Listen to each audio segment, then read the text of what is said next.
आपण पाहत आहात नाशिक खबर न्यूज, जनतेचे हक्काचे व्यासपीठ। नाशिक महानगरपालिकेच्या वतीने भारतरत्न डॉक्टर बाबासाहेब आंबेडकर यांच्या जयंतीनिमित्त अभिवादन करण्यात आले।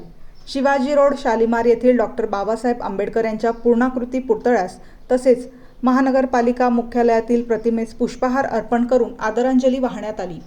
यावेळी महापौर हिमगौरी आहेर आडके, उपमहापौर विलास शिंदे, गटनेते श्याम बडोदे, उपायुक्त लक्ष्मीकांत साताळकर, घनकचरा व्यवस्थापक संचालक डॉक्टर आवेश पलोड यांच्यासह पदाधिकारी व अधिकाऱ्यांनी अभिवादन केले। तसेच मनपा मुख्यालय राजीव गांधी भवन येथेही विशेष कार्यक्रमाचे आयोजन करण्यात आले।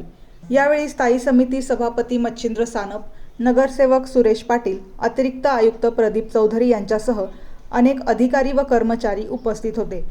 कार्यक्रमादरम्यान बुद्धवंदना घेण्यात आली। तसेच देवांश ताडे या चिमुकल्याने डॉक्टर आंबेडकर यांच्या जीवनावर इंग्रजीत छोटेखानी भाषण सादर करून उपस्थितांचे लक्ष वेधले।